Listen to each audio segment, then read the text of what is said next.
Hello friends, this is আনিয়া movie সেন্সে চ্যানেলে আপনাদের সবাইকে জানাই ওয়েলকাম। আজ এক্সপ্লেন করব সম্প্রতি মুক্তিপ্রাপ্ত হরর মুভি স্ত্রী 2। 2018 সালে মুক্তিপ্রাপ্ত স্ত্রী মুভির দ্বিতীয় সিজন এই স্ত্রী 2 এর শুরু হয় চান্দেরি গ্রাম থেকে, যেখানে প্রত্যেকটা দেয়ালে লেখা থাকে ও স্ত্রী রক্ষা করো। যারা স্ত্রী পার্ট 1 দেখেছেন তারা জানেন স্ত্রী পুরুষদের কিডন্যাপ করে নিয়ে যেত, কিন্তু এবারের গল্পটি নতুন কারো আগমনের গল্প। এবারের গল্পটি একটি মাথা কাটা ভূতের গল্প। এই মাথা কাটা ভূতটি সেই ব্যক্তি যে স্ত্রীকে বানিয়েছিল।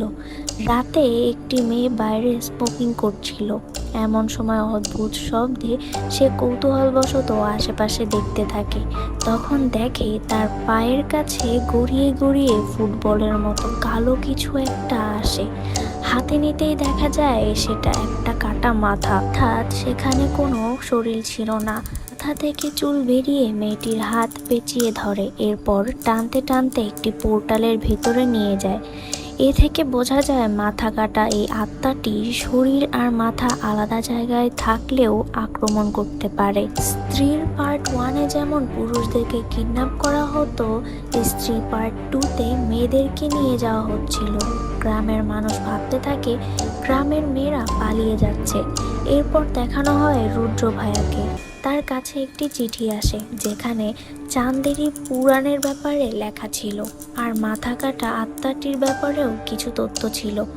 এ কথা সে ভিকিকে জানায়, কিন্তু ভিকি বলে স্ত্রীর সমস্যা শেষ হয়ে গেছে আর সে এখনও সেই রহস্যময়কে ভালোবাসে। এরপর বিট্টুকে দেখানো হয়। বিট্টুর এখন গার্লফ্রেন্ড আছে। বিট্টু প্রতি রাতে তার গার্লফ্রেন্ডকে গান গাইয়ে ঘুম পাড়াতে যায়। বিট্টুর গার্লফ্রেন্ডের নাম চিট্টি। রাতে ভিকি ও বিট্টু চিট্টির ঘরে যায়। ভিকি বাইরে অপেক্ষা করতে থাকে বিট্টুর জন্য, আর বিট্টু চিট্টিকে গান গাইয়ে ঘুম পাড়াতে থাকে। চিট্টি ঘুমিয়ে গেলে বিট্টু বেরিয়ে আসে আর ভিকির সাথে কথা বলতে থাকে।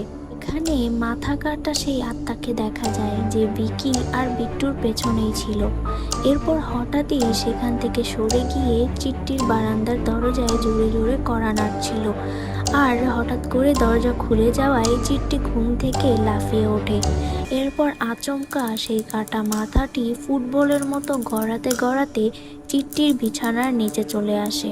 চিট্টি মোবাইলের আলো জ্বালিয়ে বিছানার নিচে তাকালে দেখে সেখানে কিছুই নেই। চিট্টি আবারও শুয়ে পড়ে, কিন্তু কারো শীষ বাজানোর শব্দ পেয়ে চিট্টি ঘুরে তাকায়। কিছু না দেখতে পেরে হাফ ছেড়ে বাঁচে, আর তখনই পাশে তাকাতে দেখে সেই কাটা মাথাটি। চিৎকার করে ওঠে চিট্টি। আত্মাটি চিট্টিকে ধাওয়া করতে শুরু করে। চিট্টি দৌড়ে ওয়াশরুমে গিয়ে দরজা বন্ধ করে দেয়। নিচে বিট্টু আর ভিকি চিট্টির চিৎকার শুনে দৌড়ে ঘরের ভেতরে যায়, কিন্তু ততক্ষণে অনেক দেরি হয়ে গিয়েছিল। চিট্টির রুমে গিয়ে দেখে ওয়াশরুমের দরজা ভাঙা, আর মাথার মতো কিছু একটা চিহ্ন দেখা যাচ্ছিল। দেয়ালটাও ভাঙা, ঠিক মানুষের দেহের মতো। চিট্টিকে নিয়ে বিট্টুর অনেক চিন্তা হতে থাকে। পুরো গ্রামের মানুষ জেগে যায়, আর সবকিছু দেখে আতঙ্ক নেমে আসে পুরো গ্রামে। গ্রামের মানুষ চিট্টিকে খুঁজতে বের হয়। তখন রুদ্র ভাইয়া একটি পায়ের ছাপ দেখতে পায়, যা সাধারণ মানুষের থেকে অনেক বড় ছিল। একজন বলে ডাইনোসরের হতে পারে। বিট্টু বলে চিট্টিকে ডাইনোসর নিয়ে গেছে। তখন রুদ্র ভাইয়া বলে যেখানে জোগাস পার্ক নেই সেখানে জোরাসিক পার্ক কোথা থেকে আসবে, এটাই হয়তো রাক্ষস বা দৈত্যের হতে পারে। তখন রাস্তার পাশে একজন লোক বলে চিট্টিকে যে নিয়ে গেছে তার কোনো মাথা ছিল না, সে নিজের চোখে দেখেছে। তখন কেউ কারো কথা বিশ্বাস করে না। তখন ভিকি কারো ছায়া দেখতে পেরে তাকে ফলো করতে থাকে। ফলো করতে করতে সে সেই জায়গায় পৌঁছায় যেখানে স্ত্রীর চুল কেটেছিল। সেখানে শ্রদ্ধা আসে আর ভিকিকে বলে সে জানে চিট্টিকে কে নিয়ে গেছে। শুধু চিট্টি নয়, বাকি অন্য সব মেয়েরা যারা গায়েব হয়ে গেছে তাদেরকে কে নিয়েছে সেটা শ্রদ্ধা ভালো মতোই জানে। মুভিতে শ্রদ্ধা কাপুরের নাম স্ত্রী পার্ট 1-এও বলা হয়নি, পার্ট 2-তেও বলা হয়নি। বলা যায় এখানে শ্রদ্ধা একটি রহস্যময়ী ক্যারেক্টার। সিন শিফট হলে দেখানো হয় রুদ্র ভাইয়ার লাইব্রেরিতে। সেখানে ভিকি এসে শ্রদ্ধার বলা কথাগুলো জানায়। তারা চান্দেরি পুরাণ বের করে পড়া শুরু করে। পুরাণ পড়ে তারা জানতে পারে অনেক আগে চন্দ্রভান নামের একজন গ্রামের প্রধান ছিল, আর সে অত্যাচারী ছিল। বিশেষ করে মেয়েদের উপর সে অত্যাচার করত। স্ত্রী একজন পতিতা ছিল আর একজনকে বিয়েও করেছিল, কিন্তু চন্দ্রভান স্ত্রীর মেয়ের সামনে তার ও তার স্বামীকে আগুনে পুড়িয়ে মেরে ফেলে। স্ত্রী মৃত্যুর পর ফিরে এসে চন্দ্রভানকে মেরে ফেলে। স্ত্রী চন্দ্রভানের মাথা কেটে দিয়েছিল, আর চন্দ্রভানের সেই দুভাগ করা কাটা লাশ এখনো চান্দেরিতে দাফন আছে, কিন্তু কোথায় আছে সেটা কেউ জানে না। পুরাণ পড়ে তারা বুঝতে পারে মাথা কাটা আত্মাকে মারতে হলে তাদের স্ত্রীকে ফেরত আনতে হবে, আর স্ত্রীকে একজনই ফিরে আনতে পারবে, সে হলো জানা। আসলে তারা ভাবে জানার সাথে স্ত্রীর কিছু সম্পর্ক আছে। জানা দিল্লিতে ছিল। ভিকি আর বিট্টু দিল্লি যায় জানাকে আনতে, কিন্তু জানা যেতে চায় না, কারণ জানার মৃগের সমস্যা ছিল। এছাড়াও জানা আইএস এর প্রিপারেশন নিচ্ছিল। বিট্টু আর ভিকি জানাকে মিথ্যে কথা বলে। তারা বলে রুদ্র ভাইয়ের নাটকে জানাকে অভিনয় করতে হবে। তখন জানা রাজি হয়ে যায়, আর তখনই হঠাৎ রুমের ভেতর থেকে অদ্ভুত শব্দ আসতে থাকে।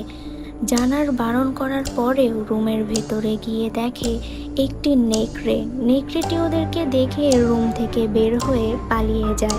এরপর সিন শিফট হলে দেখা হয় জানাকে ভিকি আর বিট্টু চান্দেরি নিয়ে এসেছে। চান্দেরি আসার পর সবাই একসাথে আলোচনায় বসে। আলোচনা করে তখন জানা সত্যিটা জানতে পারে, কেন ভিকি আর বিট্টু তাকে চান্দেরিতে নিয়ে এসেছে। এরপর রাতে তারা সেই জায়গায় গিয়ে পৌঁছায় যেখানে ভিকি স্ত্রীর চুল কেটেছিল। এরপর তারা স্ত্রীকে ডাকতে থাকে। তখন জানা বলে স্ত্রী তো এভাবে আসে না, সে তো একা পুরুষ পেলে তখন উঠিয়ে নিয়ে যেত।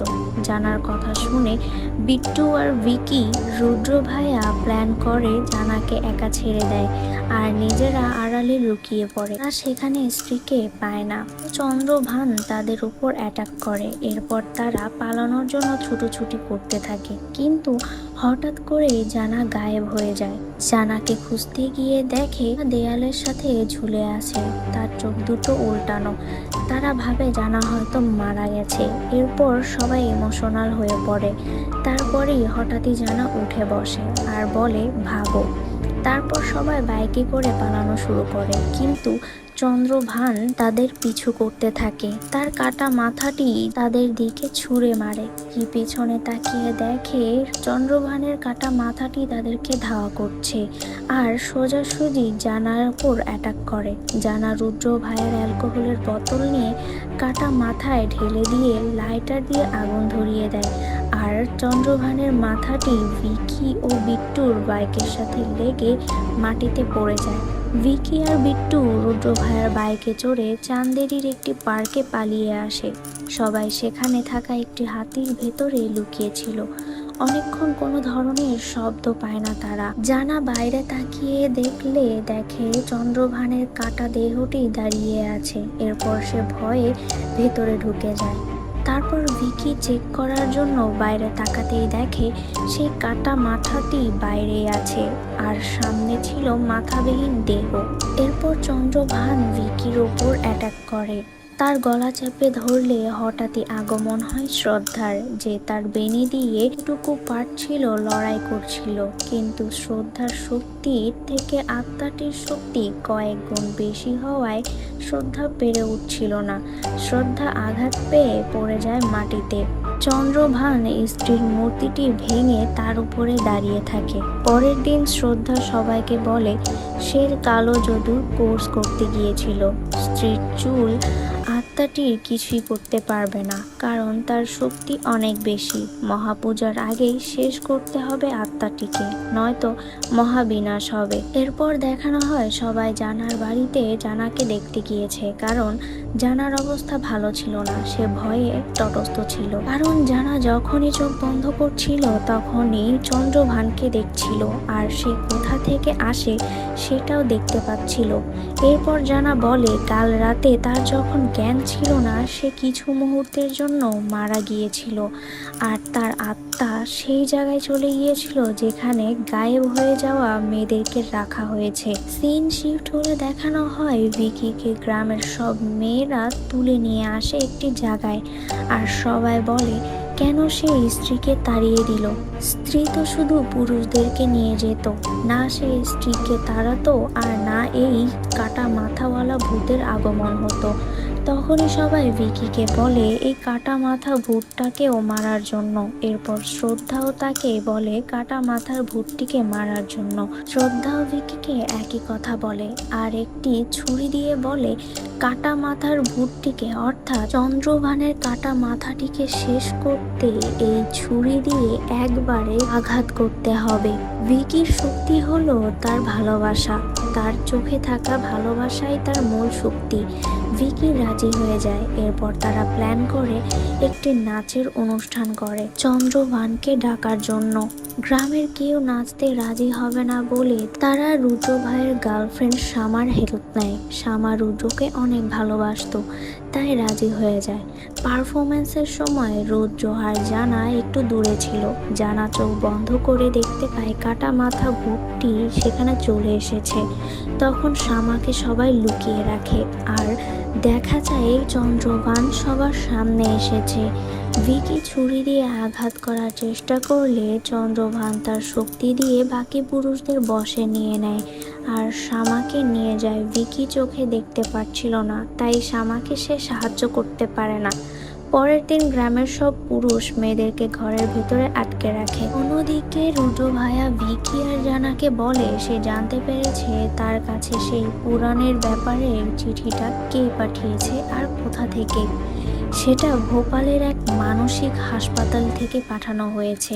এরপর তারা দ্রুত সেই হাসপাতালে যায় খোঁজ নেওয়ার জন্য, যেখানে অক্ষয় কুমারকে দেখানো হয়। এরপর মাথা কাটা ভূতের ব্যাপারে অক্ষয় কুমার বলে চন্দ্রভান তার পূর্ব বংশ, আর তাকে কিভাবে মারতে হবে সেটাও সে বলে দেয়। চন্দ্রভানকে সেখানেই মারতে হবে যেখানে সে থাকে, আর সেই জায়গায় শুধু একজনই যেতে পারবে, যে পুরুষও নয় নারীও নয়, যে হবে অর্ধেক নারী অর্ধেক পুরুষ, অর্থাৎ ট্রান্সজেন্ডার। এরপর তারা হাসপাতাল থেকে ফিরে এসে আলোচনায় বসে। সেখানে তারা প্ল্যান করতে থাকে কিভাবে কি করা যায়। তারপর জানা সবাইকে প্ল্যান বি এর কথা বলতে চায়, কিন্তু কেউ জানার কথা শোনে না। আসলে জানা সেই নেকড়ের কথাটি বলতে চাইছিল, যাকে জানা নিজের ভাই হিসেবে মনে করত, আর তার নাম ছিল ভাস্কর। এরপর ভিকি তৈরি হয়ে সবাই মিলে সেই জায়গায় পৌঁছায়। শ্রদ্ধা তার শক্তি দিয়ে ভিকির মধ্যে প্রবেশ করে দুজন এক হয়ে যায়, অর্থাৎ অর্ধেক পুরুষ অর্ধেক নারী। এরপর তারা সেই জায়গায় গিয়ে পৌঁছায় যেখানে চন্দ্রভান আত্মাটি থাকতো। তারপর শ্রদ্ধা ভিকিকে সব মেয়েদের ফিরিয়ে আনতে বলে, কারণ চন্দ্রভান শ্রদ্ধার বলি দিতে চায়। শ্রদ্ধার কাছে স্ত্রীর কাটাচুর ছিল, তাই চন্দ্রভান শ্রদ্ধাকে স্ত্রী মনে করত। এরপর ভিকি মেয়েদের বাঁচাতে যায়, আর তখনই চন্দ্রভান চলে আসে, শ্রদ্ধার সাথে ফাইট করতে শুরু করে। চন্দ্রভান অনেক বেশি শক্তিশালী হওয়ায় শ্রদ্ধা পেরে উঠছিল না। তখন চন্দ্রভান শ্রদ্ধার শক্তি অ্যাবজর্ব করা শুরু করে, সাথে সেখানে থাকা বাকি মেয়েদের শক্তিও নিজের মধ্যে নিয়ে নিচ্ছিল। ভিকি এটা খেয়াল করলে তাড়াতাড়ি ছুরি দিয়ে সরাসরি চন্দ্রভানের কাটা মাথার উপর আঘাত করে দুই ভাগ করে দেয়।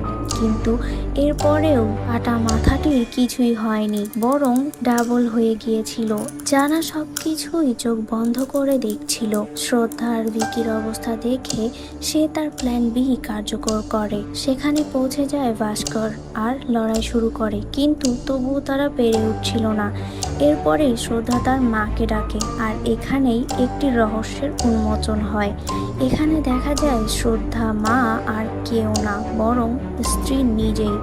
এরপর স্ত্রীর সাথে লড়াই শুরু করে চন্দ্রবান, কিন্তু চন্দ্রবানকে শুধু একটি তলোয়ার দিয়েই মারা সম্ভব, যেটা শুধুমাত্র ভিকি বের করতে পারবে, তবে সেটা ভালোবাসা দিয়ে। এরপর ভিকি তার ভালোবাসা দিয়ে তলোয়ার বের করে স্ত্রীর হাতে দিয়ে দেয়। স্ত্রী চন্দ্রবানকে টানতে টানতে লাভাতে নিয়ে যায়, তার শরীর পুড়িয়ে মাথায় আঘাত করে দুই ভাগ করে শেষ করে দেয়। এরপর সব মেয়েদেরকে সেখান থেকে ফিরিয়ে আনা হয়।